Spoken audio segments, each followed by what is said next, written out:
is in full control. That's new.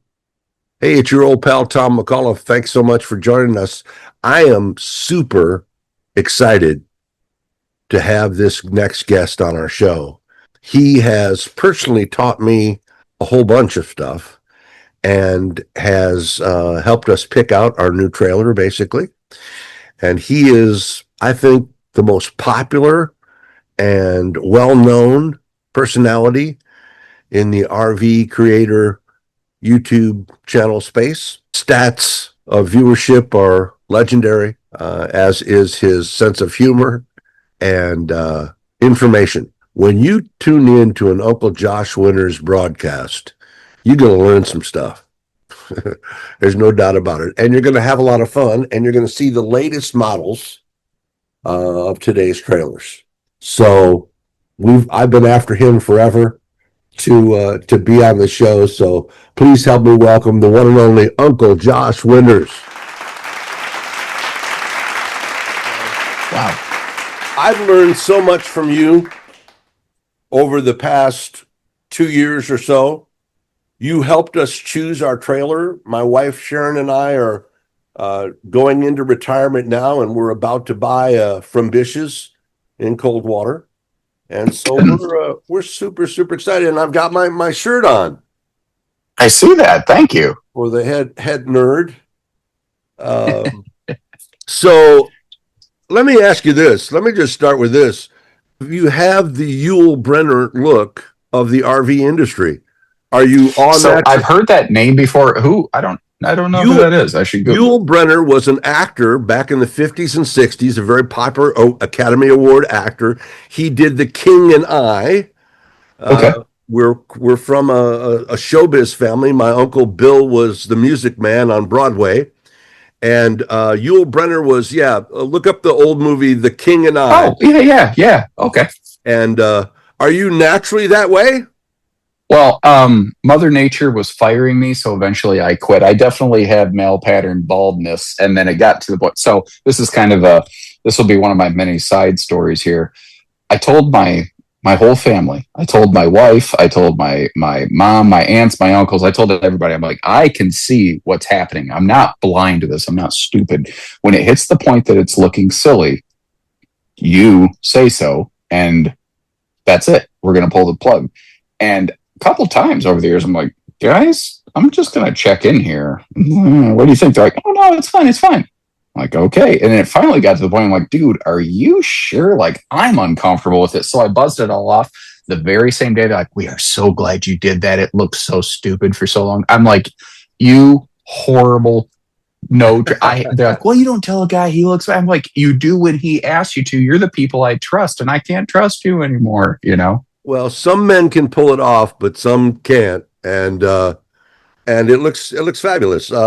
Did you know when you started this whole journey 15 years ago that you were going to wind up with your picture on a pair of men's shorts? Yeah, I mean that was literally always the vision. You know. No, obviously that was the plan that I started with. It was always like, okay, so I want to have my face on a pair of underwear. I think what I'll do, okay, this makes the most sense. I'll spend 15 years working to get to that point and then finally get the underwear. So no, obviously not. I mean, frankly, I'm shocked I got the company to go with it. So I learned a trick a long time ago. If you want to do something like that that's a little outlandish, what you do is you offer a couple other ideas that are insane. So they'll go, okay, well, look, we're not doing that, but we'll let you have this one. And I go, oh, okay. And amazingly, they went for it. Yeah, well, they sure do have an asset in you. You've helped build that business. And what, you're up to like 25 or 26 locations now? For Bish's is closing in on 30. I think about 28 or something like that. Yeah, we've got the Tallahassee store down in Florida will be our next one. Any idea when? I don't yet.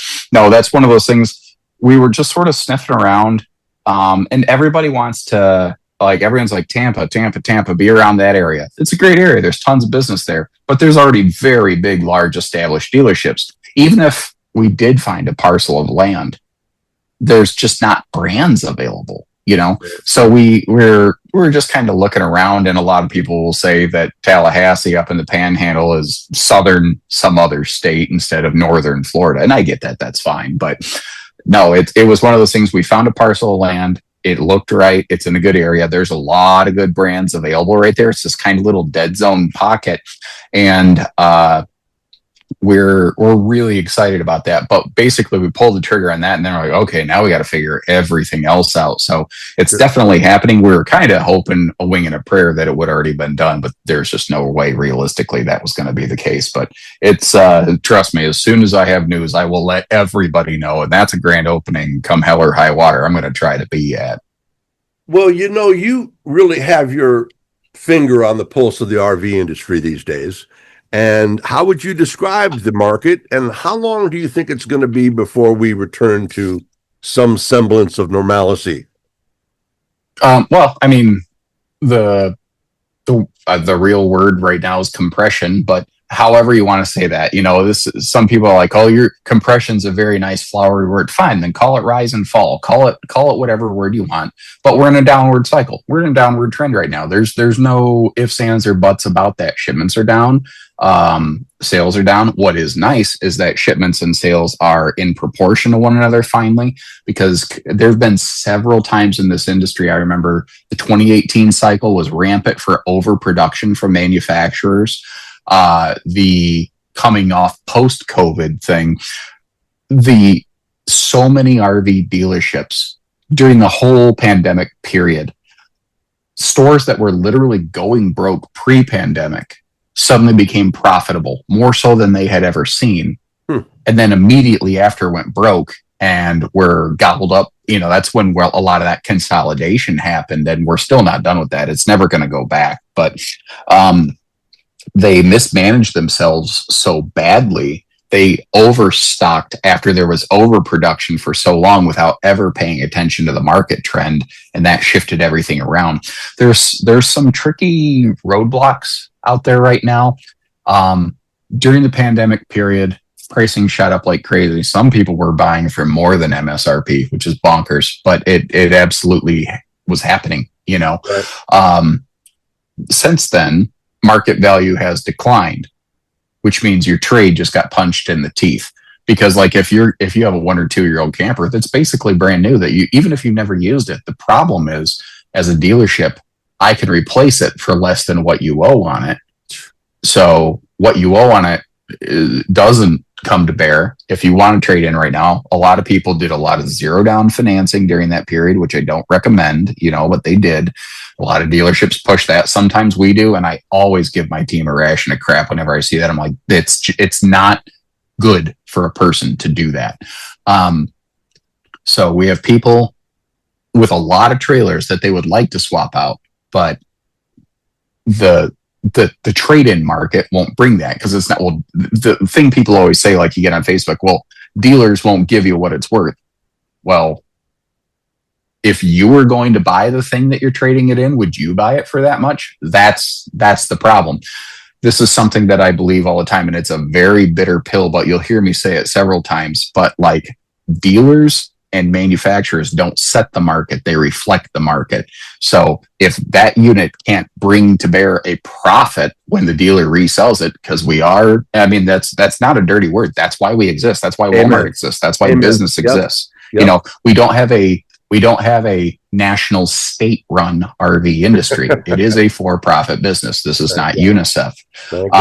But if it doesn't make dollars, it doesn't make sense. Now, we also have interest rates have gone up since then. That's a massive one that affects everything. People's homes, everything. Fuel costs have changed. There's just a lot of things that are in a challenge point right now, cost of living, etc. Eventually that will all cycle through. But historically, this industry went on about a 3 to 5 year cycle. And then I started in 2009 at the depth of the recession. And what I witnessed at the beginning of my career was a 10-year unprecedented climb that this industry had never seen before. And at the end of that 2018, 2019 period, holy cow. Anybody who owned an RV dealership who knew how to manage their business, they were just like, man, you give us 2 or 3 more years like this, we'll never ask for another thing. And then the pandemic created an insane, unforeseen, unprecedented artificial infusion in this industry. But what happened is we robbed Peter to pay Paul. Many of the sales that would have happened over the next 3 to 5 years were condensed into that 1 or 2 year period. So, because people couldn't do other things. Well, they were thinking of an RV. Well, we might as well just go ahead and get an RV now. That's sort of what happened. So it created this artificial infusion. And now we're kind of reconciling and paying the price for it. So we saw a weird 10-year period up. We saw a 2 to 3 year unprecedented blip that may never be replicated again. Frankly, that'd be fine by me. I know that we sold a lot of stuff. I hated that period. Oh my God, I hated it. It was terrible. Every day was not fun. But we might see 5, 6, 7, 8 years on that downward cycle. There are a lot of signs right now saying we actually are beginning to resume a more regular cycle, because if you don't have to look real hard online right now, you see that the used RV market is abnormally strong right now. It hasn't been this strong in a while. The used market being strong is almost always a symptom of the beginning of that cycle. It'll go from used to entry level to mid level to luxury and then back down, you know. So we might be seeing the beginning of that cycle. Do you think the current administration's idea of no tax on interest for RV loans would help? That was that was originally going to be part of that one big beautiful bill that got kicked out, and then there was some bipartisan work on that, which I like. This is not a political, I don't run a political channel. I don't get into that, but I do like seeing when people cross lines like that, because that's when, in my experience, at least I feel that's when it's most beneficial for people. Assuming the pork barrel legislation doesn't kill it. That's something I think should be illegal, but hey, never mind all that. We only talk about politics as related to public land access and RVs. But I mean, anything that saves people money is going to be beneficial for everybody. That's just how it is. We like that. I know you're really busy and our time is short. Let me just ask you kind of more positive. What trends in the industry intrigue you these days? Do you think that we're going to see more modern technologies in production, more composite materials and things like that? Sure.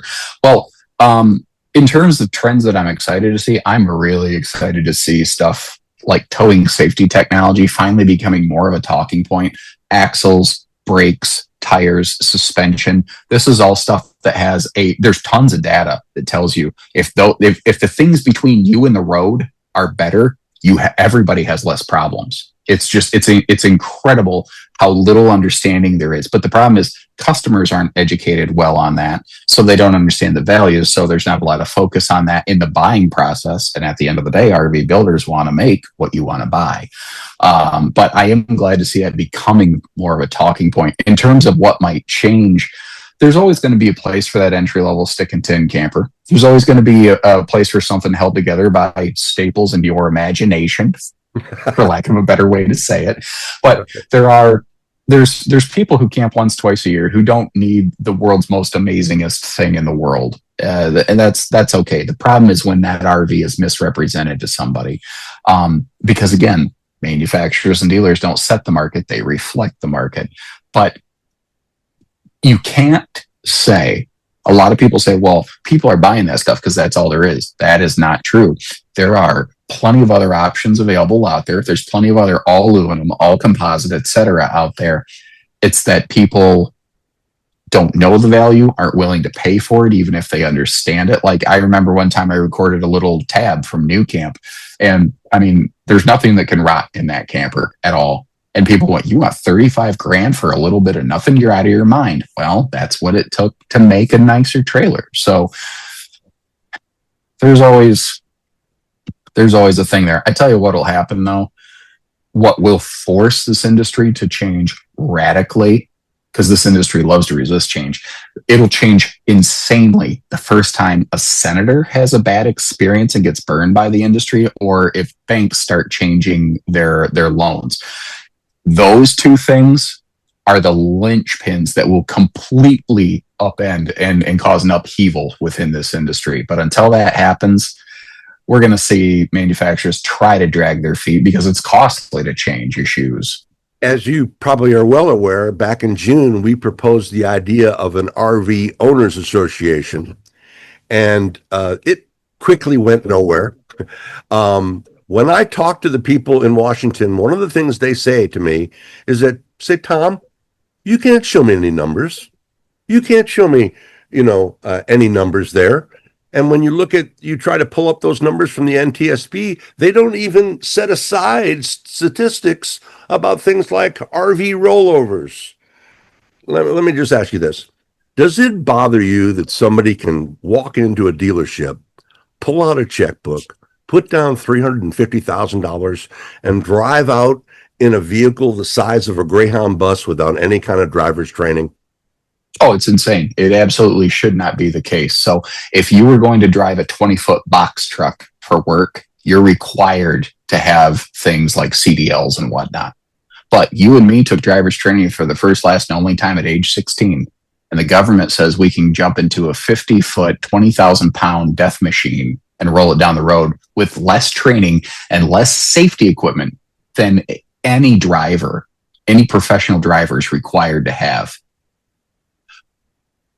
But the industry doesn't talk about that, because if they did, it would destroy certain market segments. Class A's would be done overnight. Giant fifth wheels would be done overnight. There's a lot of money riding on the line. So people like me within the industry saying stuff like that very often makes a lot of eyebrows go up, because if it was the kind of thing that was really discussed publicly, and again, the first time a government official is affected by that experience, everything will change overnight.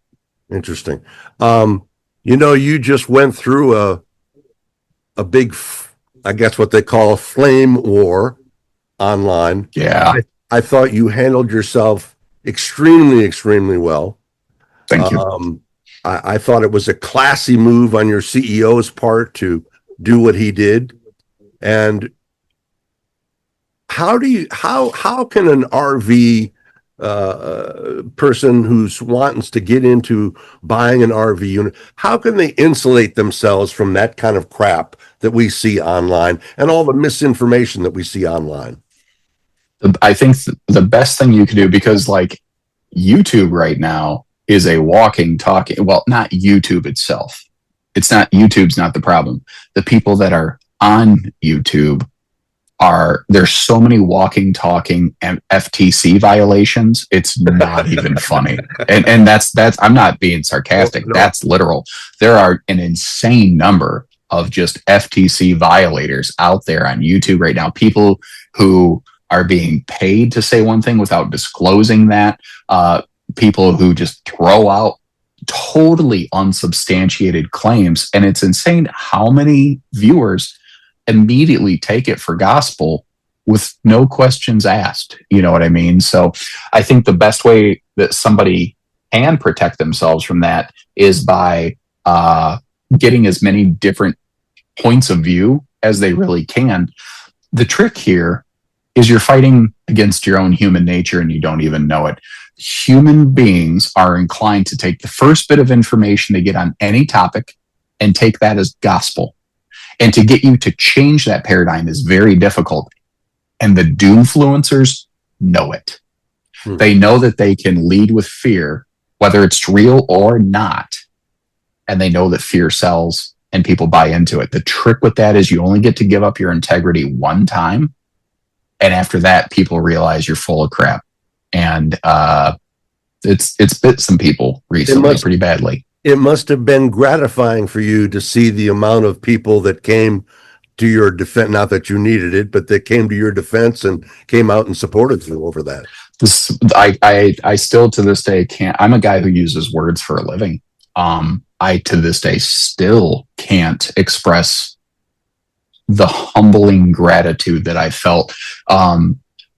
I mean, the public response, the way that people were willing to give us a chance, I guess feeling that I've earned that over time, that like, hey, let's hear this guy out. Cause a lot of people wouldn't. A lot of people would just cancel culture the crap out of you real fast. But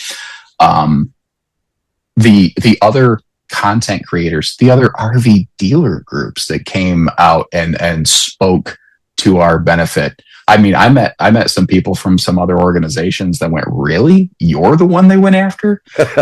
Of all the people? Right. Like, what a bad decision. So yeah. Camp yourself, you fish, you camp, you golf. Not as much as I would like to. That's kind of like the roofer with a leaky roof conversation. When I do get the opportunity, I try to get out about once a year for at least a 4-day weekend, which ain't much, but it kind of keeps you in tune with things. I'm very fortunate that I can essentially just grab a lot truck and grab one of our rigs and use it as a demo. That's a legal thing dealerships can do. So awesome. I don't personally own an RV, but yeah, we go out a little bit. Not like I would like to, but I camp very simple, very basic. No TV, none of that stuff. What about golf or fishing? Anything like that? Any hobbies? Well, I'm a gamer. I've never been much of an outdoorsy type person, but no, I've always been a big time gamer. But when I'm not working, I tend to I go pretty hard at work. I'm pretty full tilt. But when I disconnect, I just completely unwind. Although my family, we are like roller coaster hounds. Every time I turn around, you're in Oregon, you're in California. You're well. I'm not traveling as much as people think. So like when I go out to a different location, let's say I went to Oregon and I recorded over 30 videos in 5 days. I don't release 30 Oregon videos at one time from all the same brand. So I'll release like one a week, one every other week, something like that. So I'm always trying to show you a different variety of products, but it makes it look like I'm bouncing around. Most of the time I'm home in my own bed every night, but I live an hour from Elkhart County. So I can just drive to any factory, anywhere from 45 minutes to an hour and 15. I can be at any Indiana RV factory. I can see almost everything the industry has to offer very close to my front door. I can record a bunch of stuff there and come home and sleep in my own nice bed at night instead of some hotel. Well, sir, I also wanted to say I applaud your stance on AI. I'm an author with 34 novels on Amazon Kindle. The AI has decimated the journalism, and I interviewed Mike Wendland from RV Lifestyles, and he's Emmy award-winning journalist for over 40 years, and AI it's not all that. It's going to hurt a lot of people. I have a theory that because one of the tricks with AI is that it generally is kind of good at, it's good at two things. It's good at taking the average of all of the information that is out there, good and bad, and it's good at teaching you how to make it better, which is scary. But there's going to come a point where that average, it's going to start averaging based on itself. Now, if there's mathematical accounting functions, yeah, it's going to excel at that. I mean, it can take data and crunch it very quickly, but creative items, it will still always require, at some point, there's going to hit a point where, yeah, it can make a baseline, it can make an average very quickly, but there will always be a human's ability to look beyond. Yeah. And actually, what's funny is I got my video thumbnails. I was using insane old outdated software for the longest time on that successfully. So I just didn't muck with it. But I recently just changed over to using Canva for my thumbnails, and I think they look nicer. Apparently they look too nice. A guy told me I started using AI after I said I wouldn't, so he's going to unsubscribe from me. And I had to send him a screenshot of how I make my thumbnails. And he goes, "Oh, wow." I go, "Yeah." It just turns out a little bit of human effort can still go a long way. Yeah, and the apology will be forthcoming. Well, just one other question I had. Well, what percentage, and if you can't say, I understand, but what percentage of Bish's business would you say is online versus in person? Oh, at this point, your average well over 90% of RV buyers are doing some level of looking and learning online before they ever come in. The number of people that, like, we have an entire team in Idaho that's exclusively a remote sales team. That's all they do is sit in an office and work with people that never physically come to us, and they make these arrangements. Either we deliver it to them, or that person completely sells an RV that a person then collects from one of our stores. But it's that people say they want an Amazon style RV shopping experience, but the problem is the information, the education, the peace of mind. It's not out there yet to really truly allow for that. I know like CW has some things like with Costco or whatever, where people can just like walk up and effectively push a button and buy a camper. But like, there's just still, there's too much service work still needed in this industry. You know what I mean? And I don't like what I just said, but that's true. It must be a great advantage to be able to buy from one Bish's location and then take it to any other. I mean, Sharon and I look at that. That was one of the main reasons we came with you guys, is because the servicing aspects like that.